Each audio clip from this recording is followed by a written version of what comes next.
എല്ലാവർക്കും സ്നേഹം, ശാന്തി. എന്നെ വളരെ വിപുലമായി എക്സാജറേഷനോട് കൂടി പരിചയപ്പെടുത്തിയ മണികണ്ഠൻ സാറിനോട് എൻ്റെ കൃതജ്ഞത ആദ്യം രേഖപ്പെടുത്തുന്നു. നേരിട്ട് വിഷയത്തിലേക്ക് കടക്കുകയാണ്. എല്ലാവരും ഒന്ന് മ്യൂട്ട് ചെയ്ത തിരക്കില്ല.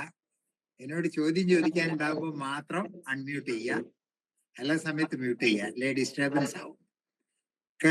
എല്ലാവർക്കും കേൾക്കുന്നുണ്ട് എന്നുള്ള വിശ്വാസത്തോടു കൂടി തുടങ്ങട്ടെ. എല്ലാവരും വ്യക്തമായി കേൾക്കുന്നുണ്ടല്ലോ പറയുന്നത്? ഉണ്ടല്ലോ? കാണുന്നുണ്ട്. കാണുന്നുണ്ട്. റൈറ്റ്. അപ്പൊ നമ്മളുടെ ഈ പാരന്റിങ് സത്യം പറഞ്ഞാല് അതിവിശാലമായ ഒരു മേഖലയാണ്. ഒരുപാട് ഗ്രന്ഥങ്ങൾ പോലും രചിക്കപ്പെട്ടൊരു മേഖലയാണ്.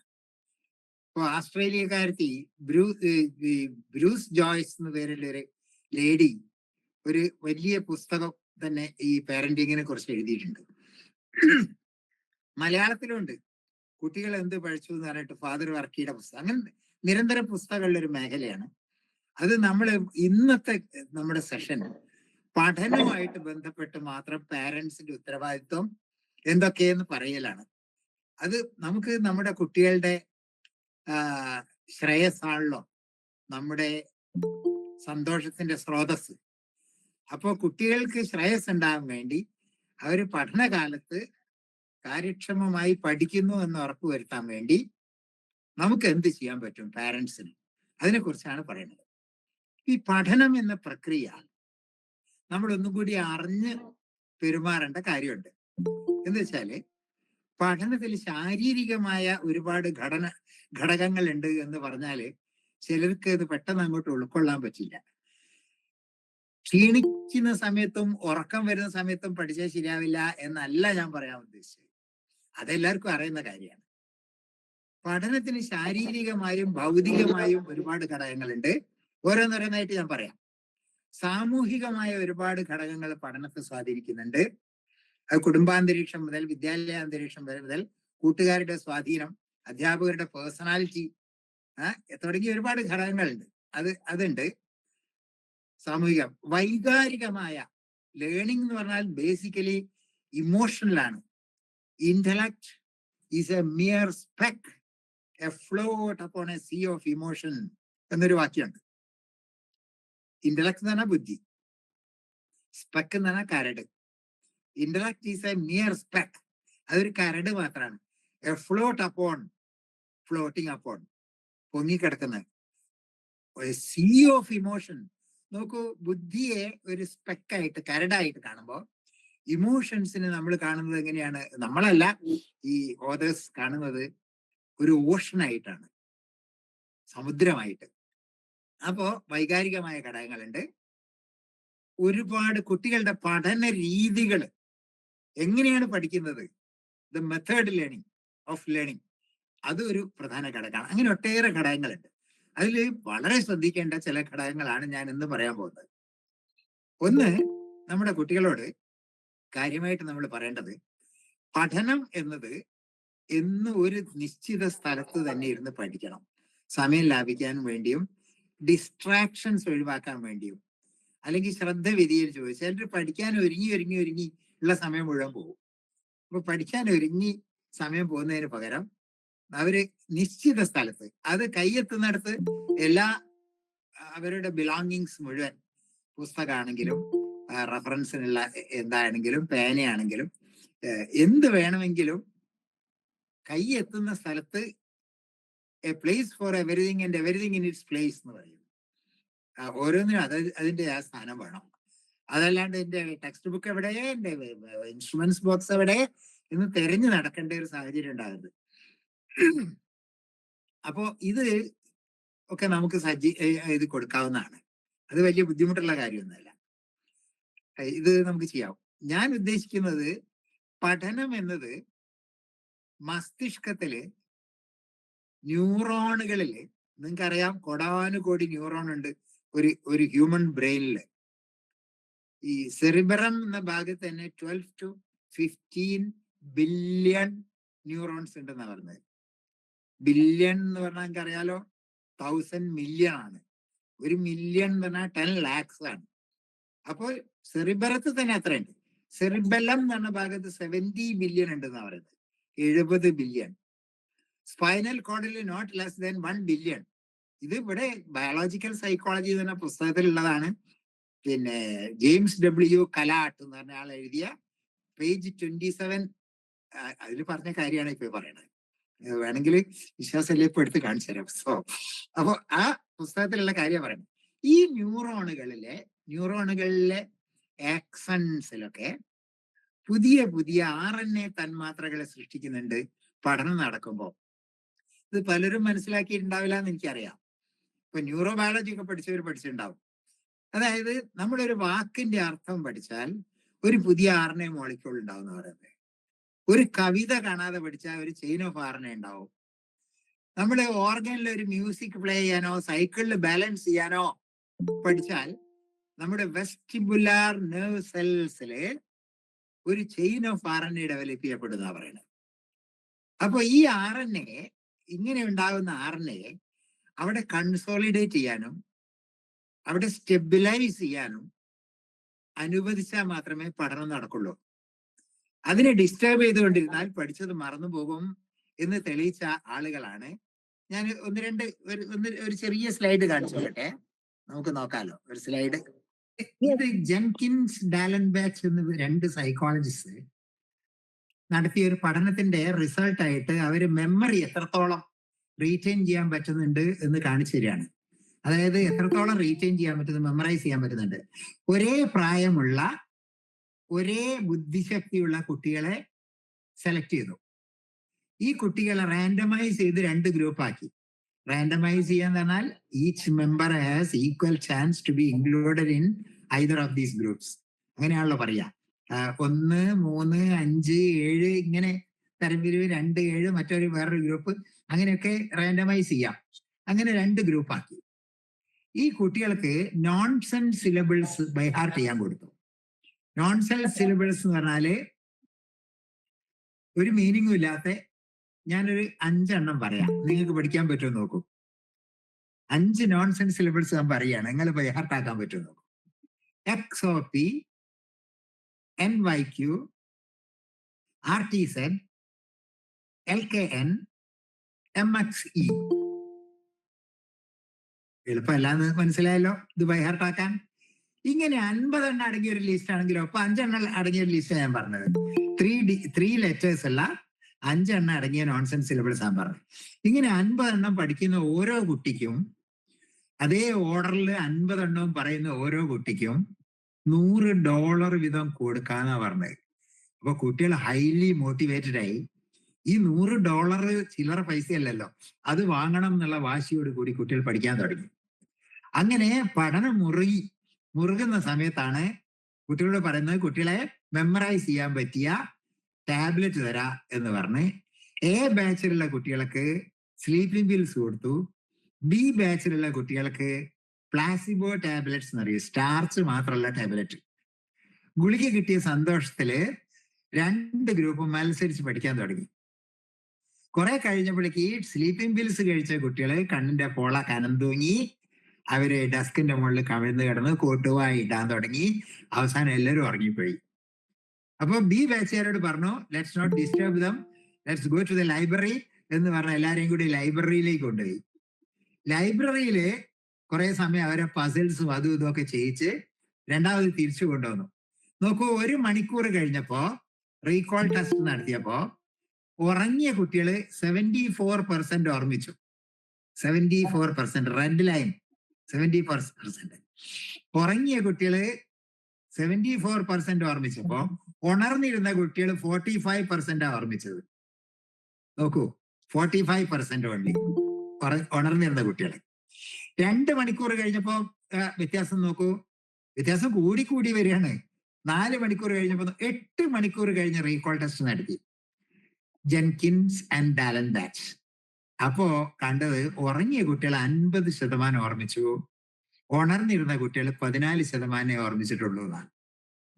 ഇത് കാണിച്ചു തന്നത് എന്തിനാണ് എന്നിപ്പോ ഞാൻ ബാക്കിലേക്ക് പോവാണ്. ഇത് കാണിച്ചു തന്നത് എന്തിനാണ് എന്നിപ്പോ നിങ്ങൾക്ക് വ്യക്തമായിട്ടുണ്ടാവും എന്ന് ഞാൻ വിശ്വസിക്കുന്നു. വളരെ ക്ലിയർ ആയിട്ടുണ്ടാവും എന്ന് ഞാൻ വിശ്വസിക്കുന്നു.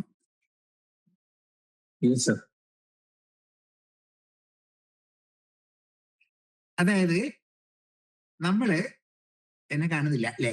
ഇപ്പൊ കാണിച്ചു തരാം. നമ്മള് പല രക്ഷിതാക്കളും കുട്ടികളെ ഉറങ്ങാൻ സമ്മതിക്കാണ്ട് അപ്പോഴേക്കും നീ കിടന്നുറങ്ങിയോ? സാറിനെ കാണുന്നില്ല. ഇപ്പൊ കാണിച്ചു തരാം. അപ്പോഴേക്കും നീ കിടന്നുറങ്ങിയോ? ഞങ്ങൾക്ക് ഉറക്കം വല്ലാതാണ് നിങ്ങൾ പറയൂ. കുട്ടികളുടെ ഒരു വൈറ്റൽ നീഡാണ് ഉറങ്ങുക. പക്ഷേ ഇവിടെ കിടന്നുറങ്ങുക എന്നുള്ളതിലുപരി നമ്മൾ ശ്രദ്ധിക്കേണ്ട, പാരന്റ്സ് ശ്രദ്ധിക്കേണ്ട സർവപ്രധാനമായ ഒരു പോയിന്റ് ഞാൻ പറയണത്, കിടന്നു ഉറങ്ങുന്നതിന് മുമ്പ് പഠിച്ചതിനെ കുറിച്ച് ആലോചിച്ച് കിടന്നുറങ്ങുക. പല രക്ഷിതാക്കളും എന്താ പറയാ, കുറെ നേരം പഠിച്ചില്ലേ, ഇനി കുറച്ച് TV കണ്ടോ, അല്ലെങ്കിൽ കുറച്ച് ഗെയിംസ് കളിച്ചോ, അല്ലെങ്കിൽ കുറച്ച് ചാറ്റിങ് നടത്തിക്കോ എന്ന് പറയുന്ന ഒരു പ്രവണതയുണ്ട്. അത് നേരത്തെ പസിൽ കളിക്കാൻ പോയ കുട്ടികളുടെ അനുഭവം ഉണ്ടാവുക. ന്യൂറോൺസ്, RNA മോളിക്യൂൾസ് ന്യൂറോൺസിൽ കൺസോളിഡേറ്റ് ചെയ്യണമെങ്കിൽ പഠിച്ചതിനെ കുറിച്ച് ആലോചിച്ചുകൊണ്ട് കിടന്നുറങ്ങണം. ഈ ഉറങ്ങിയ കുട്ടികള് ഈ നോൺസെൻസ് സിലബിൾസ് ആവർത്തിച്ചുകൊണ്ടാണ് കിടന്നുറങ്ങിയത്. ഇത് ഞാൻ ഉണ്ടാക്കിയ കർവല്ല. ഇത് ആർക്കും വേണമെങ്കിൽ ഇൻട്രൊഡക്ഷൻ ടു സൈക്കോളജി എന്ന് പേരുള്ള ഹിൽഗാർഡ്, എറ്റ്കിൻസൺ ആൻഡ് എറ്റ്കിൻസൺ മൂന്നാളുകൂടി എഴുതിയ പുസ്തകത്തില് 123 പേജിൽ ഈ കർവ് കാണാം. അപ്പോ ഞാനിത് ആധികാരികമായിട്ട് പറയുന്നത് എന്താന്ന് വെച്ചാല്, നമുക്കുള്ള പ്രവണത പഠിച്ച് ഇത്രയും നേരം പഠിച്ചില്ലേ, ഇനി നീ കളിച്ചോ അല്ലേ, അതല്ല. നോ, പഠിച്ചതിനെ കുറിച്ച് ആലോചിച്ചുകൊണ്ട് കിടന്നുറങ്ങണം. ഞാൻ ഇതിലെ എക്സ്പെരിമെന്റ് നടത്തിയിട്ടുണ്ട്. എനിക്ക് പൂർണ്ണ ബോധ്യം വന്ന കാര്യം ഞാൻ നിങ്ങളോട് സംസാരിക്കും. ഇത് വളരെ ശ്രദ്ധിക്കേണ്ട ഒരു കാര്യമാണ്. അപ്പോ പഠിക്കുന്നതിന് മുമ്പ് പഠിച്ചതിനെ കുറിച്ച്, ഉറങ്ങുന്നതിന് മുമ്പ് പഠിച്ചതിനെ കുറിച്ച് ആലോചിച്ചുകൊണ്ട് കിടന്നുറങ്ങുക. നമ്പർ 1. അധിക സമയം ഒരേ വിഷയം പഠിക്കാതിരിക്കുക. വിഷയങ്ങൾ മാറി മാറി വ്യത്യസ്തമായി. ഫിസിക്സ് പഠിച്ച ഉടനെ മാത്സ് പഠിച്ച ഉടനെ അങ്ങനെയല്ല. ഫിസിക്സ് പഠിച്ച് പിന്നെ കുറച്ച് ഇംഗ്ലീഷ് പഠിക്കട്ടെ, പിന്നെ കുറച്ച് ലാംഗ്വേജസ് ഒക്കെ പഠിച്ചു കഴിഞ്ഞിട്ട് പിന്നെ കുറച്ച് വേണമെങ്കിൽ സോഷ്യൽ സയൻസ് പഠിക്കട്ടെ, പിന്നെ വേണമെങ്കിൽ മാത്തമാറ്റിക്സ് പഠിക്കട്ടെ.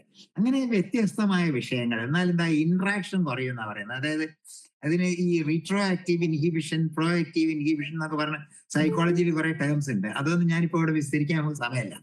അത് ഈ ന്യൂറൽ ഇന്ററാക്ഷൻ നടക്കാതിരിക്കാൻ വേണ്ടി സമാനമായത് പഠിച്ചാൽ ഇന്ററാക്ഷൻ കൂടുന്നാ പറയുന്നത്. അപ്പൊ പഠിച്ചതിന് അരമണിക്കൂർ പഠിച്ച് അതിനെക്കുറിച്ച് ആലോചിച്ചുകൊണ്ട്, അത് ടെക്നിക്സ് ഞാൻ പിന്നെ പറയാം. അപ്പൊ ഇതൊരു പ്രധാനപ്പെട്ട ഒരു പോയിന്റ് ആണ്. രാത്രി കുട്ടികൾക്ക് ഈ സ്റ്റാർച്ച് അടങ്ങിയ ഭക്ഷണം അധികം കൊടുക്കാതെ പയറുവർഗ്ഗങ്ങളും പഴങ്ങളും ഇലക്കറികൾ കുട്ടികളെ പറഞ്ഞ് മനസ്സിലാക്കണം. ഇലക്കറികളിലുള്ള ഫോളിക് ആസിഡുകളൊക്കെ നമ്മുടെ മസ്തിഷ്കത്തിന് വളരെ നല്ലതാണ്. അതൊക്കെ കുട്ടികൾക്ക് കൊടുക്കുക. ഇലക്കറികൾ കൂടുതൽ കഴിക്കുക. ആഴ്ചയിൽ 2-3 ദിവസങ്ങളിൽ കഴിക്കുക. അതിലെ മിനറൽസോ അതിലുള്ള ഫോളിക് ആസിഡുകളും ഒക്കെ മസ്തിഷ്കത്തിന് നല്ലതാണ്. അതുപോലെ രാത്രി പയറുവർഗ്ഗങ്ങള് പഴവർഗ്ഗങ്ങളൊക്കെ കൂടുതൽ കഴിക്കാൻ പറയുക. ഈ ചോറിന് പ്രത്യേകത, ഈ സ്റ്റാർച്ചില് ഒരു പാസിഫൈങ് എൻസൈം ഉണ്ടെന്നാ പറയുന്നത്. നിങ്ങൾക്ക് ബോധ്യം ഉണ്ടാവും. പനിയൊക്കെ പിടിച്ചാൽ കഞ്ഞിയൊക്കെ കുടിച്ചാൽ നല്ല ഉറക്കം കിട്ടും. അപ്പൊ രാത്രി ഉച്ചയ്ക്കൊക്കെ എനിക്ക് തോന്നാറുണ്ട്, ഊണ് കഴിച്ചാൽ കിടന്നുറങ്ങിയാൽ എന്തൊരു സുഖാണ്. ഈ പിന്നെ സ്റ്റാർച്ചിന്റെ ഭക്ഷണം ഈ പഠിക്കാൻ കൂടുതൽ ഉണ്ടാകുമ്പോൾ കൊടുക്കാതിരിക്കുക. പിന്നെ കുട്ടികള് കിടന്ന് വായിക്കരുതെന്ന് നിഷ്കർഷിക്കുക. കിടക്കുന്നത് ഉറങ്ങാനുള്ള പോസ്റ്ററാണ്. നട്ടലിങ്ങനെ ചാരിയിരുന്ന് അല്പം പിന്നെ ടേബിളൊക്കെ അങ്ങനെ ശരീരത്തോട് ചേർത്ത് വെച്ച് ഭൗതികമായ കാര്യങ്ങൾ ഞാൻ ഇനി കൂടുതൽ പറയുന്നില്ല. നമുക്ക് വേറെ ഒരുപാട് കാര്യങ്ങൾ ഡിസ്കസ് ചെയ്യാറുണ്ട്. കുട്ടിക്ക് ചില പഠന തന്ത്രങ്ങൾ ഉണ്ട് എന്ന് ഞാൻ പറയാം. ഇതിനു മുമ്പ് സാമൂഹികമായ കാര്യങ്ങൾ നമ്മൾ പറയണം. പല രക്ഷിതാക്കളും ഈ കുട്ടികളെ, ഞാൻ കുറ്റം പറയല്ല കേട്ടോ, ഒരുപാട് റിപ്പോർട്ടുകൾ കേൾക്കുന്ന, എന്നോട് ഒരു മോള് വന്ന് പറഞ്ഞു, പഠിക്കീന്ന് ഇങ്ങനെ പറഞ്ഞിട്ട് സാർ പഠിക്കാനേ തോന്നില്ല എന്ന് കുട്ടികൾ പറഞ്ഞ് നേരിട്ട് കേട്ടതുകൊണ്ട് പറയാണ്. അതുകൊണ്ട് നമ്മൾ ശ്രദ്ധിക്കേണ്ടത് പഠിക്കീന്ന് പറയല്ല വേണ്ടത്. നമുക്ക് കുട്ടിക്ക് തന്നെ പഠിക്കണം എന്നുള്ള തോന്നൽ ഉണ്ടാക്കണമെങ്കിൽ കുടുംബത്തില് അതിന് പറ്റിയൊരു അന്തരീക്ഷം ഉണ്ടാവണം. കുടുംബത്തിൽ ശാന്തമായ അന്തരീക്ഷം ഉണ്ടാവണം. പരസ്പര സമർപ്പണം കണ്ട് കുട്ടികൾ വളരണം. ഇമോഷണൽ ആയിട്ടുള്ള ഫാക്ടറും സോഷ്യൽ ഫാക്ടറും വളരെ ഇന്റർ റിലേറ്റഡ് ആണ്, പരസ്പര ബന്ധിതമാണ്. അതുകൊണ്ട് നമ്മൾ എന്ത് വേണം, നല്ല ഒരു കുടുംബാന്തരീക്ഷം ഉണ്ടാക്കുക, കുട്ടികൾക്ക് പ്രോത്സാഹനം കൊടുക്കുക, അവരെ കുറ്റപ്പെടുത്തിക്കൊണ്ടും താരതമ്യപ്പെടുത്തിക്കൊണ്ടും. അത് വളരെ ഡേഞ്ചറസ് ആണ്. പാരന്റ്സിനോട് ഞാൻ എപ്പോഴും പറയും, കുട്ടികൾക്ക് നിർദ്ദേശം കൊടുക്കാം, ഉപദേശം കൊടുക്കണമെന്നില്ല, സന്ദേശം കൊടുക്കാം. ഇത് മൂന്നും വ്യത്യാസമുണ്ട്. ഞാനൊരു ചെറിയ ഉദാഹരണം കൊണ്ട് വ്യക്തമാക്കാം. ഈ നമ്മൾ ശ്രദ്ധിക്കേണ്ട കാര്യം, ഈ ഒരു രക്ഷിതാവ് പറയാണ്, കുട്ടിയോട് പറയാണ്, അവനെ കണ്ട് പഠിക്കടാ, അവന്റെ ഓഫീസിലെ പ്യൂണാ, ആ കുട്ടി എല്ലാത്തിനും അങ്ങനെ മാർക്ക് ഇങ്ങനെ മാർക്ക്, നീ അവനെ കണ്ട് പഠിക്കി എന്ന് പറഞ്ഞാല് നല്ല ഉപദേശമായിരിക്കും എന്നാണ് രക്ഷിതാവ് വിചാരിക്കുന്നത്. എന്നാൽ കുട്ടിക്ക് കിട്ടുന്ന സന്ദേശം എന്താണ്? നീ കൊള്ളരുതാത്തവനാണ് എന്ന സന്ദേശമാണ്. അവനെ കണ്ട് പഠിക്കുക എന്ന് പറഞ്ഞാൽ അവൻ യോഗ്യനാണ്, നീ കൊള്ളരുതാത്തവനാണ്, നീ അവനെ കണ്ട് പഠിച്ച് രക്ഷപ്പെടേണ്ടവനാണ് എന്ന സന്ദേശം ഒരിക്കലും നമ്മളെ കുട്ടികൾക്ക് നമ്മൾ കൊടുക്കരുത്. You are significant personality. കുട്ടിയുടെ ജീവിതത്തിലെ സിഗ്നിഫിക്കന്റ് പേഴ്സണാലിറ്റിയാണ്. ഏറ്റവും അധികം സാധ്യം കുട്ടി ലോകത്തിൽ ഏറ്റവും വിശ്വസിക്കുന്നത്, ഏറ്റവും ആശ്രയിക്കുന്നത്, ഏറ്റവും സ്നേഹിക്കുന്നത്, കുട്ടിയെ ഏറ്റവും സ്നേഹിക്കുന്നതെന്ന് കുട്ടിക്ക് ബോധ്യമുള്ളത്. അങ്ങനത്തെ ആള് പറഞ്ഞാൽ പിന്നെ സംശയിക്കുമോ? പ്രസ്റ്റീജ് സജഷൻ എന്നാണ് അതിന് പറയുക സൈക്കോളജിയിൽ. പ്രസ്റ്റീജ് സജഷൻ എന്നാണ്. നമുക്ക് ഏറ്റവും പ്രിയപ്പെട്ടവർ പറഞ്ഞാൽ നമ്മൾ മുഖവിലേക്ക് എടുക്കും. ഗാന്ധിജീനെ കഹാ ഥാ എന്ന് പറഞ്ഞാല് റേഡിയോയിൽ കേട്ടില്ലേ? അല്ലെങ്കിൽ ലോർഡ് വിവേകാനന്ദ, വിവേകാനന്ദ പറഞ്ഞുകൊണ്ട് ശരിയാ, അതിനാണ് പ്രസ്റ്റീജ് സജഷൻ എന്ന് പറയുക. അപ്പൊ ആ പ്രസ്റ്റീജ് സജഷൻ നമ്മൾ നല്ല സന്ദേശമേ കൊടുക്കാവൂ. പറഞ്ഞേ തീരെങ്കിൽ അവനെ കണ്ട് പഠിക്കല്ലേ എന്ന് പറഞ്ഞോളൂ എന്ന് പറഞ്ഞാൽ സന്ദേശം പോസിറ്റീവായി അല്ലേ? അവൻ കണ്ടുപഠിക്കാൻ നീ നല്ല ക്വാളിറ്റീസ് ഉള്ള ആളാണ്, എനിക്ക് നിന്നെ കുറിച്ച് വലിയ പ്രതീക്ഷയാണെന്നാണ് ആ സന്ദേശത്തിന്റെ അർത്ഥം. അപ്പൊ അത് കുടുംബത്തിൽ നോക്കണം. കുടുംബത്തിലെ ഐക്യം വളരെ പ്രധാനമാണ്. അച്ഛനമ്മമാരുടെ മത്സരം കണ്ടിട്ടല്ല, സമർപ്പണം കണ്ടിട്ടാണ് കുട്ടികൾ വളരേണ്ടത്. കുട്ടികൾക്ക് പഠിക്കാനുള്ള മോട്ടിവേഷന്റെ ഏറ്റവും പ്രധാനപ്പെട്ട ഘടകം അതാണ്, വളരെ ഇതാണ്.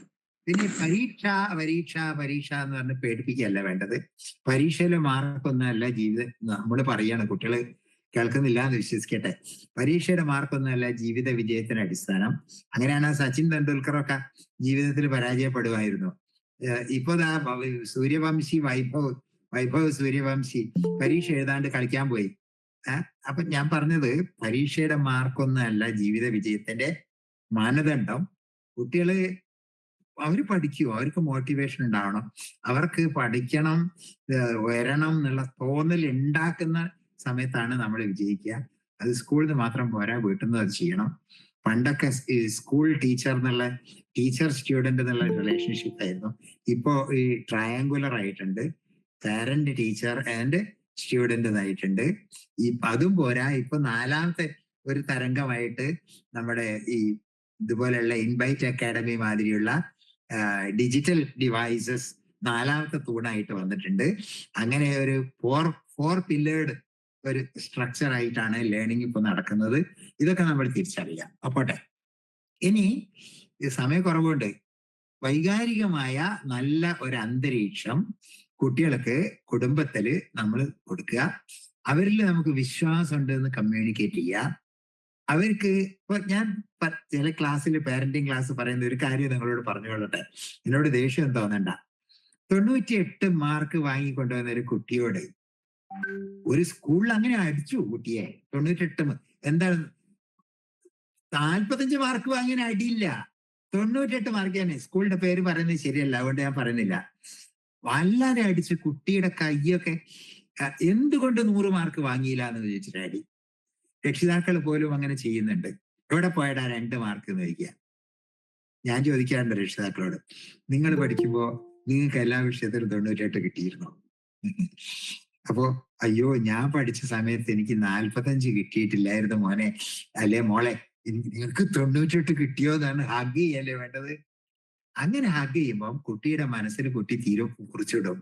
എനിക്ക് 98 കിട്ടിയപ്പോ അമ്മയുടെ മുഖത്ത് പൂനിലാവ് ഉദിച്ചിട്ടുണ്ട്, അപ്പൊ 100 കിട്ടിയാൽ സൂര്യൻ ഉദിക്കും, അടുത്ത തവണ അമ്മയുടെ മുഖത്ത് സൂര്യൻ ഉദിക്കുന്നത് എനിക്ക് കാണണം എന്ന് തീരുമാനിക്കും. മാർച്ച് 2 മാർക്ക് എവിടെ പോയി? അതാണ് അങ്ങനത്തെ പ്രവണത കുട്ടികളെ ഡീമോട്ടിവേറ്റ് ചെയ്യുന്നതാണ് എന്ന് പലർക്കും അറിഞ്ഞൂടാത്ത കാര്യമൊന്നുമല്ല ഞാൻ പറയുന്നത്. അപ്പോ ഡീമോട്ടിവേറ്റ് ചെയ്യുന്നതിന് പകരം കുട്ടിയെ മോട്ടിവേറ്റ് ചെയ്തുകൊണ്ടേയിരിക്കുക. ഒരു കുട്ടിയെയും വേറൊരു കുട്ടിയോട് താരതമ്യപ്പെടുത്താൻ പറ്റില്ല. Each child is unique. കുട്ടിയുടെ ഫിംഗർ പ്രിന്റ് മാതിരി, കണ്ണിന്റെ ഐറിസ് ഇമേജ് മാതിരി വ്യത്യസ്തമാണ്. വ്യത്യസ്ത കഴിവുകളുള്ളതാണ്. ഇപ്പൊ ടീച്ചേഴ്സ് മൾട്ടിപ്പിൾ ഇന്റലിജൻസ് ഇന്റലിജൻസിനെ കുറിച്ചൊക്കെ പഠിക്കുന്നുണ്ട്. കൂട്ടത്തില് ടീച്ചേഴ്സ് പേരൻസ് ഉണ്ടെങ്കിൽ അവർക്ക് ഞാൻ പറയുന്നത് പെട്ടെന്ന് ഓടും. അതായത് ഈ വിവിധ കഴിവുകളാണ് ഓരോ കുട്ടിക്ക്. മ്യൂസിക്കൽ ഇന്റലിജൻസ് ഉള്ള കുട്ടികളുണ്ടെന്ന് പറയുന്നത്. ബോഡിലി കൈനസ്തെറ്റിക് ഇന്റലിജൻസ് ഉള്ള കുട്ടി ഡാൻസ് ചെയ്യുമ്പോലെയോ അത്ലറ്റിക്സിൽ വിജയിക്കുന്നത് പോലെയോ അതില്ലാത്ത കുട്ടി പിന്നെ അങ്ങനെ വിജയിച്ചോളണമെന്നില്ല. ഇന്റർപേഴ്സണൽ ഇന്റലിജൻസ് ഉള്ള കുട്ടി ലീഡർഷിപ്പ് കാണിക്കും പോലെ ലീഡർഷിപ്പ് ഇന്റർപേഴ്സണൽ ഇന്റലിജൻസ് ഉള്ള കുട്ടിക്കാണ് കൂടുതലാവുക. ഇൻട്രാപേഴ്സണൽ ഇന്റലിജൻസ് ഉള്ള കുട്ടിക്കാണ് ഏകാഗ്രതയോടുകൂടി കുറെ നേരം ഇരുന്നിട്ട് ആത്മവിശകലനം ചെയ്യാനും പഠിച്ചതിന് കുറച്ച് മനനം ചെയ്യാനും ഒക്കെ കൂടുതൽ പറ്റുക. ഞാൻ പറഞ്ഞത് ഓരോരോ കുട്ടിയും ലോജിക്കൽ മാത്തമാറ്റിക്സ് ഇന്റലിജൻസ് ഉള്ള കുട്ടിക്കാണ് കണക്കിൽ കൂടുതൽ പ്രാവീണ്യം കാണിക്കാൻ പോവുക.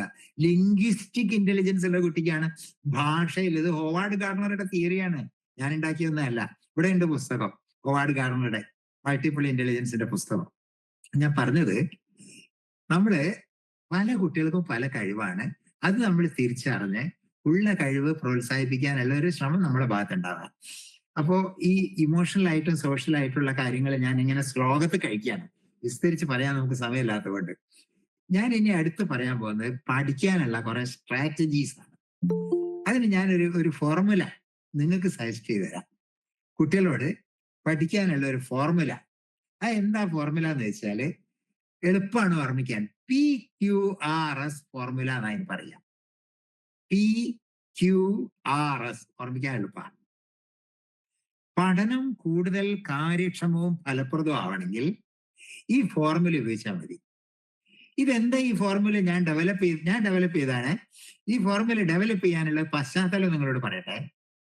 പല വിദ്യാലയങ്ങളിലും സന്ദർശിച്ചപ്പോ പ്രൊഫഷണൽ കോളേജുകളിലടക്കം, ഫാർമസി കോളേജ്, എഞ്ചിനീയറിംഗ് കോളേജ്, പിന്നെ നഴ്സിംഗ് കോളേജ്, ഇങ്ങനെ പ്രൊഫഷണൽ കോളേജുകളിൽ ഒരുപാട് പോകാൻ എനിക്ക് അവസരം കിട്ടിയിട്ടുണ്ട്. അവിടെ നിന്നൊക്കെ കുട്ടികളുടെ പ്രോബ്ലംസ് എഴുതി വാങ്ങും ഞാൻ. പ്രോബ്ലംസ് എഴുതി വാങ്ങുമ്പോൾ ഹൈസ്കൂളിലെ +2 ക്ലാസ്സുകളിലൊക്കെ കുട്ടികൾ, 10ാം ക്ലാസ്സുകാർ കുട്ടികളൊക്കെ ഇങ്ങനെ എഴുതി തരുന്നുണ്ട്. അപ്പൊ ഈ കൂടുതൽ കുട്ടികൾ എഴുതി തന്ന കുറെ ചോദ്യങ്ങളുണ്ട്. അത് 4 ചോദ്യം. ഞാൻ ചിലപ്പോൾ കുട്ടികളോട് ഇന്ററാക്ട് ചെയ്യുമ്പോൾ നിങ്ങൾക്ക് ഈ പ്രശ്നം ഉണ്ടോ എന്നൊക്കെ ചോദിക്കും. എല്ലാ കുട്ടികളോടും യെസ് വിളിച്ചു പറയും. ഡേ ബിഫോർ യെസ്റ്റർഡേ ഇവിടെ ഒരു സ്കൂളിൽ ഞാൻ പോയി, ഒരു ഗേൾസ് സ്കൂളില്. അതെന്താ പ്രശ്നം? 1, സാർ പഠിക്കണം എന്നൊക്കെ നല്ല ആഗ്രഹമുണ്ട്, പക്ഷെ പഠിക്കാൻ തോന്നുന്നില്ല സാർ, മൂഡില്ല സാർ പഠിക്കാൻ. ഇതാണ് ഒരു ചോദ്യം. ഈ പ്രശ്നം നിങ്ങൾക്ക് ഉണ്ടാവുന്ന വെച്ചാൽ എല്ലാ കുട്ടികളോടും യെസ് എന്ന് പറയൂ. പറഞ്ഞ അനുഭവം പറയുന്നത്.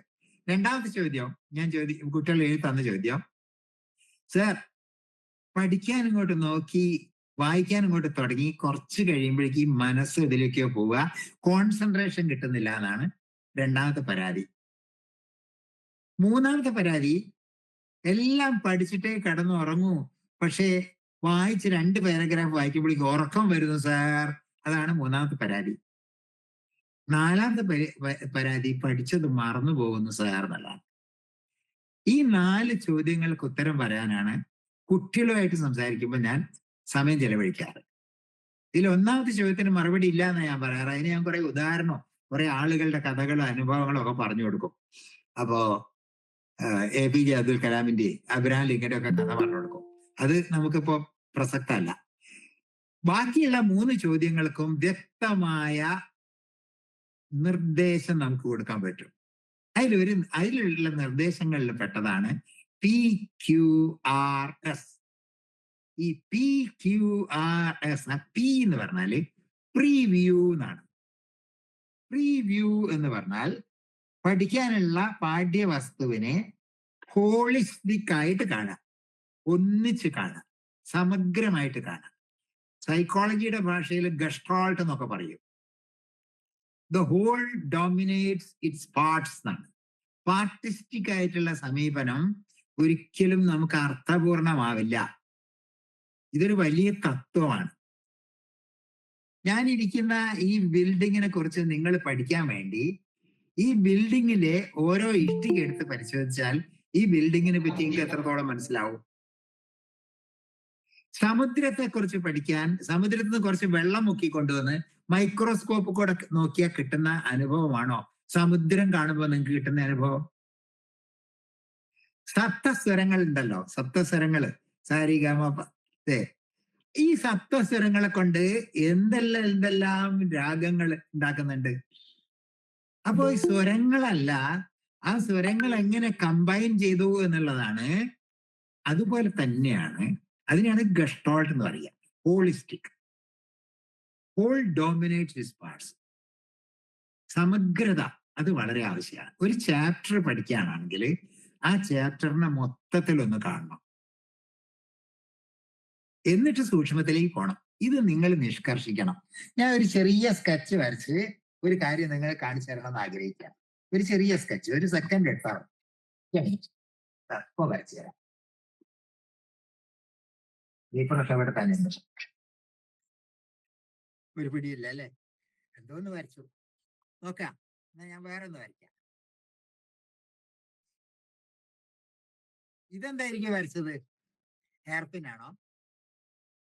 സീന്ന് എഴുതിയതാണോ? ഫോർസെപ്സ് ആണോ? എന്തോ ആട്ടെ. ഞാൻ വേറൊരു ലൈൻ വരയ്ക്കുകയാണേ. ഇതെന്താ വരച്ചിരിക്കണത്? ഹോക്കി സ്റ്റിക്ക് ആണോ? കാണുന്നുണ്ടോ? കാണുന്നുണ്ടോ? എല്ലാരും കാണുന്നുണ്ട് വിചാരിക്കാം. ആ, ഹോക്കി സ്റ്റിക്ക് ആണോ? എന്താണ് പറയുന്നത്? പോട്ടെ, ഞാൻ വേറൊരു വര വരയ്ക്കുകയാണ് ഇവിടെ. 1 2 3 വര. 2 3 വര എങ്ങനെ വരച്ചു? എന്താണ്, പാമ്പ് മക്കളോട് പോവുകയാണോ? എന്തോ ആട്ടെ. ഇനി ഞാനിവിടെ ഒരു മലയാള അക്ഷരം എഴുതാണ്. ടാന്ന് എഴുതി. ടാ. ഇനി ഞാൻ ഒരു വരയും കൂടി വരയ്ക്കുക. ഒരു മീനിങ്ലെസ് വര വരയ്ക്കട്ടെ, നോക്കിക്കോളേ. ഒരു മീനിങ്ലെസ് വര വരച്ചു. ആദ്യത്തെ വരയ്ക്ക് ഇപ്പൊ മീനിങ് ആയോ? രണ്ടാമത്തെ വരയ്ക്ക് മീനിങ് ആയോ? ഇപ്പൊ എല്ലാം മീനിങ് ഫുൾ ആയോ? ഞാനിത് പറഞ്ഞത് എന്താന്ന് വെച്ചാല്, നമ്മുടെ കുട്ടികൾ പലപ്പോഴും വായിക്കുന്നത്, പഠിക്കുന്നതും ആദ്യത്തെ വരി വായിക്കും, രണ്ടാമത്തെ വരി വായിക്കും, പരസ്പര ബന്ധം ഉണ്ടാവില്ല. ഈ മൊത്തം ചിത്രം കണ്ടതിന് ശേഷം ഓരോ സൂക്ഷ്മാംശത്തിലും എല്ലാം മീനിങ് ഫുൾ ആവുകയാണ്. ഓരോന്ന് മാത്രം കാണുമ്പോൾ മീനിങ് ഫുൾ അല്ലാതെ വരിക. ഇതൊരു ചെറിയ എക്സാമ്പിൾ മാത്രമാണ്, ജസ്റ്റ് എ പെരിഫറൽ എക്സാമ്പിൾ, ഉപരിപ്ലവമായ ഒരു ഉദാഹരണം മാത്രം. ഞാനിത് പറഞ്ഞത് എന്തിനാന്ന് വെച്ചാല്, ഒരു ഫോർ എക്സാമ്പിൾ ഞാൻ കുട്ടിക്ക് സാധാരണ പറഞ്ഞു കൊടുക്കുന്ന ഉദാഹരണം പറയട്ടെ. ഒരു എക്സാമ്പിൾ നമ്മൾ എടുത്താല്, ഇപ്പോ ഹിസ്റ്ററിയിലാണെങ്കിൽ മുഗൾ എംപയർ പഠിക്കാനുണ്ട്. അപ്പോ മൊത്തത്തിൽ എത്ര പേജ് ഉണ്ട് മറിച്ചു വെക്കാം. അപ്പൊ ചിലപ്പോ ഹെഡിങ് ആയിട്ട്, സൈഡ് ഹെഡിങ് ആയിട്ട് കാണാം, ബാബർ, ഹുമയൂൺ, അക്ബർ, ജഹാംഗീർ, ഷാജഹാൻ, ഔറംഗസീബ്, ഷേർഷാ, ഇങ്ങനെ ഇവരൊക്കെ നടത്തിയ യുദ്ധങ്ങൾ മൊത്തത്തിലായി. അയ്യോ എത്രയാണ്, എന്തൊക്കെ പഠിക്കാനുണ്ട്, ഇതൊക്കെയാണ് ഇതിലുള്ളത്, മൊത്തത്തിലൊരു ചിത്രം കിട്ടും. ഫിസിക്സിൽ ഒരു ഉദാഹരണം ഞാൻ പറയാം. എനർജി എന്ന് പറഞ്ഞ ചാപ്റ്റർ പഠിക്കാനുണ്ട്. പേജ് മറിച്ച് വെക്കാം. ഓ ഇത്രയൊക്കെ പേജ് ഉണ്ട്.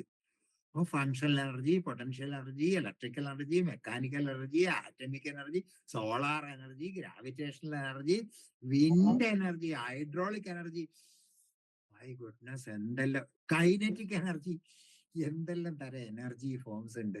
ഒരു ഹോളിസ്റ്റിക് പിക്ചർ കിട്ടിയല്ലോ. ആ ഹോളിസ്റ്റിക് പിക്ചർ കിട്ടിയതിന് ശേഷം വേണം സ്പെസിഫിക്കിലേക്ക് പോവുക. ഇതിന് ഒരുപാട് തിയറി ഒക്കെ ഉണ്ട് കേട്ടോ. ഡേവിഡ് പി ഓസ്ബെൽ എന്ന് പറഞ്ഞ ആളുടെ തിയറി ഒക്കെ ഉണ്ട്. അതിലേക്ക് നമുക്ക് ഇപ്പൊ പോകാൻ സമയമല്ല. അപ്പൊ ഇങ്ങനെ ഈ ഹോളിസ്റ്റിക് വ്യൂ, അതിനാണ് പ്രീ വ്യൂ എന്ന് പറയുക. എനിക്ക് ഈ ഒരു പുസ്തകം ഇന്ന് കിട്ടി.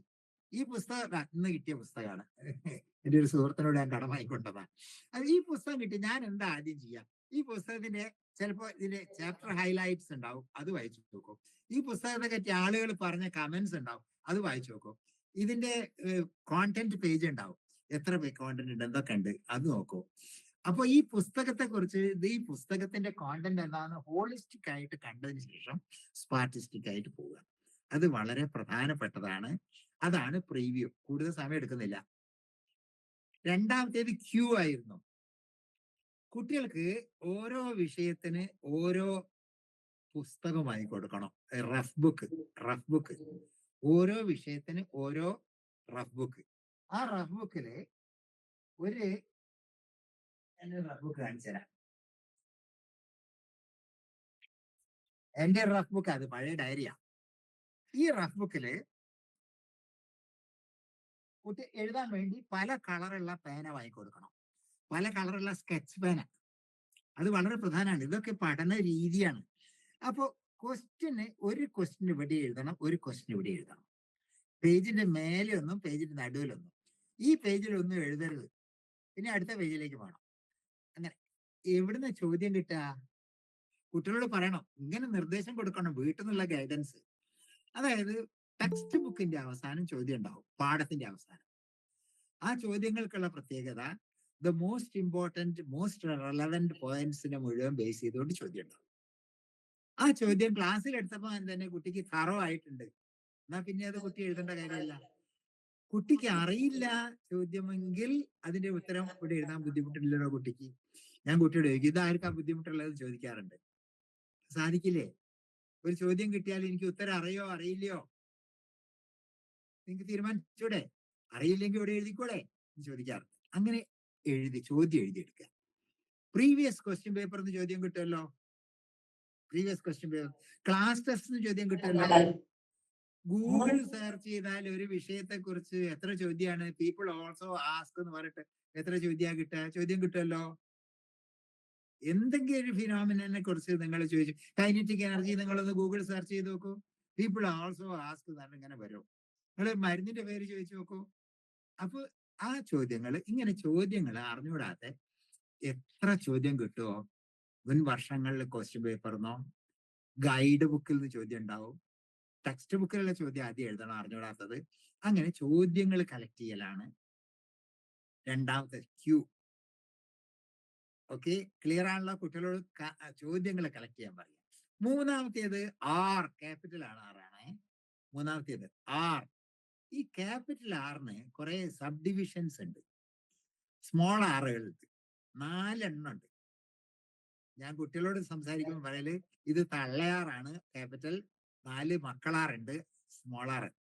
അതെന്താണെന്ന് പറയാം. ആദ്യത്തെ ആർ റീഡ് എന്നാണ്. ഈ ക്യാപിറ്റൽ ആറിനെ ഞാൻ സബ് ഡിവൈഡ് ചെയ്യണേ. ആദ്യത്തെ ആർ റീഡ് എന്നാണ്. വെറുതെ വായിക്കല്ല, ചോദ്യം ആദ്യം വായിച്ചിട്ട് നമ്മൾ ചോദ്യം സെലക്ട് ചെയ്തില്ലേ, ഒന്നാമത്തെ ചോദ്യത്തിന്റെ ഉത്തരം എവിടെ ടെക്സ്റ്റ് ബുക്കിൽ ഉണ്ടല്ലോ, അത് നോക്കി വായിക്കുമ്പോ ശ്രദ്ധ വ്യതിചലിക്കില്ല. They are reading for a purpose. Concentration ഇല്ലാതെയായി പോവില്ല. ഈ ചോദ്യത്തിന്റെ ഉത്തരം എവിടെ നോക്കി വായിക്കുമ്പോ അതിന് മേജർ പോയിന്റ്സ് ഒന്ന് എഴുതി വെക്കുക. ഡെഫിനിഷൻ ആണെങ്കിൽ ചുവന്ന മഷിയുണ്ടോ പച്ച മഷിയുണ്ടോ, ഡെഫിനിഷൻ വേറെ എഴുതുക. ഒരു ഇക്വേഷൻ ആണ് കെമിസ്ട്രിയിലെങ്കിൽ ആ ഇക്വേഷൻ വേറൊരു മഷിയിൽ എഴുതി വെക്കുക. അതിനാണ് സ്ഥലം വിടണം എന്ന് പറഞ്ഞത്. ഓക്കെ, ഇതൊക്കെ കുട്ടിക്ക് സാധിക്കുന്ന കാര്യമാണ്. നമ്മൾ ഗൈഡൻസ് കൊടുത്താൽ മതി. അങ്ങനെ എഴുതിയെടുക്കുക. അങ്ങനെ ചോദ്യത്തിന് ഉത്തരം ഇങ്ങനെ എഴുതാം. 1/2 മണിക്കൂർ പഠിച്ചാൽ പുസ്തകം അടച്ചു വെക്കണം. എന്നിട്ട് ഇപ്പൊ റീഡ്, ഒന്നുകൂടി പറയാം. ആദ്യത്തെ ആർ, ക്യാപിറ്റൽ ആറിലെ ആദ്യത്തെ സ്മോൾ ആർ റീഡ് ആണ്. Read to answer those questions and read to teach. പഠിപ്പിക്കാൻ വേണ്ടി നാളെ ക്ലാസ്സിന് ടീച്ചർ ഒരു സെമിനാർ പ്രസന്റേഷൻ നടത്തണം. ഇതിനെ പറ്റി പറഞ്ഞാല് നീ എങ്ങനെയാ പഠിപ്പിക്കാൻ പോണത്? പഠിപ്പിക്കാൻ വേണ്ടി ഒന്ന് പഠിച്ചു നോക്ക്. പഠിപ്പിക്കാൻ വേണ്ടി പഠിക്കുമ്പോ അതിന്റെ ആ കോംപ്രിഹെൻഷൻ ലെവല് ഒരുപാട് ഉയരും ഉറപ്പല്ലേ. നമ്മൾ പഠിപ്പിക്കാൻ വേണ്ടി ഒരു കാര്യം പഠിക്കുമ്പോൾ എനിക്ക് ബോധ്യം വന്നതാണ്. അപ്പോൾ ഈ level of comprehension will be far high.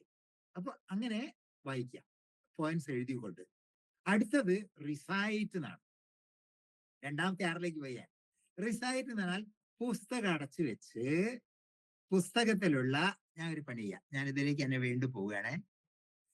ഞാൻ തൽക്കാലം ഇതിലേക്ക് തന്നെ വരാം. ആളെ പേര് നിങ്ങൾക്ക് എഴുതി കാണിക്കാന്ന് വിചാരിച്ചിട്ടാണ്. ആളെ പേര് എഴുതി കാണിക്കാന്ന് വിചാരിച്ചിട്ടായിരുന്നു. ആളുടെ പേര് ഞാൻ പറയാം. ഫ്ലക്സ്നർ എന്ന് പേരുള്ള ഒരാള്. FLEXENER, ഫ്ലക്സ്നർ. ഹൈഡൻ എന്ന് പേരുള്ള വേറൊരു ന്യൂറോളജിസ്റ്റ്. റോസൻസ്വീഗ് എന്ന് പറഞ്ഞ ഒരാള്. ബെന്നറ്റ് എന്ന് പേരുള്ള ഒരാള്. ഡോക്ടർ മെക്കണൽ എന്ന് പേരുള്ള വേറൊരാള്. ഇതൊക്കെ യൂറോപ്യൻസ് ആണ്. ഇവരൊക്കെ നടത്തിയ പഠനങ്ങൾ മനസ്സിലാക്കുന്നത്, ഇപ്പൊ ഈ ഫ്ലക്സ്നർ ഒരു എലിയെ ഒരു ഷോക്കിൽ നിന്ന് രക്ഷപ്പെടാൻ പഠിപ്പിച്ചു. ഒരു കമ്പിക്കൂട്ടിൽ ഒരു എലിയെ ഇട്ടിട്ട് ഒരു റെഡ് ലൈറ്റ് കത്തുമ്പോ ഷോക്ക് വരും. ഷോക്ക് വരുമ്പോ എലി ഇങ്ങനെ പരക്കുമ്പാച്ചിൽ പായും. അപ്പൊ കൂടിന്റെ മൂലയ്ക്കലുള്ള ഒരു ലിവർ മാതിരി ഒരു സാധനം ഉണ്ട്, അത് തട്ടിപ്പോവും, ഓട് പോകും. അത് ഒരു സ്വിച്ചായി പ്രവർത്തിക്കുന്നതാണ്. ഷോക്ക് കട്ട് ഓഫ് ആവും. പിന്നെ പിന്നെ തുടർന്നുള്ള ട്രയൽസിൽ എലി ആ മൂലയ്ക്ക് ഓടും. അപ്പൊ എന്ത് സംഭവിക്കും? എലി ഇത് ഓപ്പറേറ്റ് ചെയ്യാൻ പഠിക്കും അവസാനം. ഇത് നമ്മുടെ സൈക്കോളജിയുടെ ഭാഷയിൽ ഇൻസ്ട്രുമെന്റൽ ലേണിംഗ് എന്നാണ് ഇതിന് പറയുക. Lever pressing is instrumental to escape from shock. അത് എലി തറവായിട്ട് പഠിച്ചു. പിന്നെ പിന്നെ എലി മനസ്സിലാക്കി ലൈറ്റ് വന്നാൽ ഉടനെ ഷോക്ക് വരുന്നു. അപ്പോൾ ലൈറ്റ് വന്നാൽ ഉടനെ ഷോക്ക് വരുമെന്ന് മനസ്സിലാക്കി സിഗ്നൽ ലേണിംഗ്, ഇതിനാണ് ക്ലാസിക്കൽ കണ്ടീഷനിങ് എന്ന് പറയുക. Whenever the red light flickered, the rat dashed the liver എന്നാ പറയുന്നത്. റാൻ എന്നല്ല, dashed the liver and unfailingly operated the liver. തറവായിട്ട് പഠിച്ചു. രണ്ടു തരം പഠനം, ഇൻസ്ട്രുമെന്റൽ ലേണിങ്ങും സിഗ്നൽ ലേണിങ്ങും. ഈ എലിക്ക് ഫ്യൂരോമൈസിൻ എന്ന് പേരുള്ള ഒരു ആന്റിബയോട്ടിക് സ്ട്രോങ് ഡോസിൽ കുത്തിവെച്ചു. ഫ്യൂരോമൈസിന്റെ പ്രത്യേകത, ഇത് നമ്മുടെ മസ്തിഷ്കത്തിലുള്ള ന്യൂറോണുകളെ ഡിസ്റ്റർബ് ചെയ്യുന്ന RNA മോളിക്യൂൾസിനെ ഡിസ്റ്റർബ് ചെയ്യുന്ന ഇഞ്ചക്ഷനാണ് കൊടുത്തത്. ആ എലിയെ അന്ന് തന്നെ ആ കൂട്ടിൽ തന്നെ വീണ്ടും ഇട്ടു. ലൈറ്റ് വന്നപ്പോ the rat was blinking at the light. When there was shock, it again started fretting around in the cage as though it has forgotten what it has learned. അങ്ങനെ പഠിച്ചത് മറന്നുപോയി എന്നാ പറയുന്നത്. അതായത് RNA ഡിസ്റ്റർബ് ചെയ്താൽ പഠിച്ചത് മറന്നുപോകും. ഇതെന്തിനാ ഞാനിവിടെ പറഞ്ഞത് എന്നല്ലേ? ഞാനിവിടെ പറഞ്ഞത്, നമ്മള് കുട്ടികള് പഠനത്തിന്റെ ഫലമായി ഉണ്ടാകുന്ന RNA റീറ്റെയിൻ ചെയ്യണമെങ്കിൽ എന്ത് ചെയ്യണം എന്ന് പറയാൻ വേണ്ടി.